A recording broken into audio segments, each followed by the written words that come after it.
మీరు మంత్రి నారా లోకేష్ కూడా కలిశారు.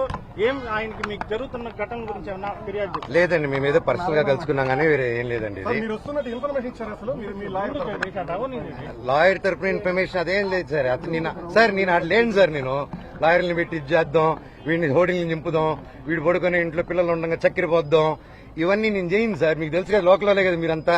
ఈ లోకల్లో తెలుసు కదా నా గురించి. మీకు నా గురించి అడిగి సార్. ఊర్లో సరదాగా కెమెరాలు ఎత్తుకొని వీడేంది, వీడి కథ ఏందని అడగని పోయి మీకే అర్థమైపోతుంది అంతా. నేను కేవలం నేను అడిగిందల్లా ఒకటే, ఇక్కడ జనాలు హాస్టల్ పిల్లకాయలు అండ్ ఆ తర్వాత బయట చదివే హాస్టల్స్ దగ్గర కూడా క్యాష్ డిమాండ్ చేద్దాం. ఈ హేమాద్రి నాయుడు వీళ్ళందరూ కలిసి అండ్ వాళ్ళ దగ్గర వాట్సాప్ చాట్లన్నీ ఉన్నాయి సార్. బెదిరించే హాస్టల్ అంతా ఖాళీలు చేపించడం. అండ్ ఎలా సార్, ఒక ప్రైవేట్ వాళ్ళకి సొంత నేను ఒక కంపెనీ ఓపెన్ చేసి, వల్మరన్ కంపెనీ ఓపెన్ చేసి నేను అది చేయలేను కదా సార్ అవన్నీ. సో నేను అడిగా, స్టూడెంట్స్ కి ప్రాబ్లం అవుతుంది, ఇక్కడ ఉన్న విలేజర్స్ ప్రాబ్లం అవుతుంది, అందరూ మన వాళ్ళు, ఎట్టా వీళ్ళకి ఏదో ఒకటి చేయాలి కదా, మనం కూర్చొని మాట్లాడతాము, ఇబ్బందులు అవుతున్నాయి నాన్న, మీ వరకు రావట్లేదు అంటే నాన్నగారు వరకు రీచ్ అయ్యేలా కూడా నేను తీసుకెళ్లట్లేదు. ఒకవేళ అటు వెళ్తున్నానంటే ఆరోపణలు, ఇంటి గేట్లు వేసాడు, మాకు నాన్నకేదో చెప్పాడు, మీ అందరు కళ్ళు మప్పడం అండ్ అక్కడ ఇన్ని సంవత్సరాలు లేనిది సడన్ గా ఇక్కడ ఈ రోజు హోర్డింగ్ చూశారు. ఎవరెవరితో హోర్డింగ్ చేసుకున్నారు మీరే చూశారు. నేను పోయినసారి వచ్చి స్టూడెంట్స్ ఊరోళ్ళతో మాట్లాడి వెళ్ళిన తర్వాత పరిగెత్తుకుంటూ వెళ్ళి లొకేషన్ గారికి కలిశారు విష్ణు గారు అండ్ ప్రతి ఒక్కరు. అండ్ ఎందుకు ఆ భయం, ఎందుకు నేనేం చేస్తాను, ఏం లేదు కదా, కూర్చొని మాట్లాడేదానికి ఎందుకు.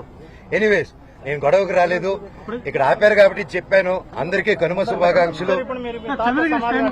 నేను తాతగారి సమాధి, నానమ్మ తాతగారి సమాధి, అలాగే అక్కడ నా కజిన్ బ్రదర్ ప్రసాద్ అన్న, మంచు ప్రసాద్, ఆయన సమాధి కూడా ఉంది అక్కడ.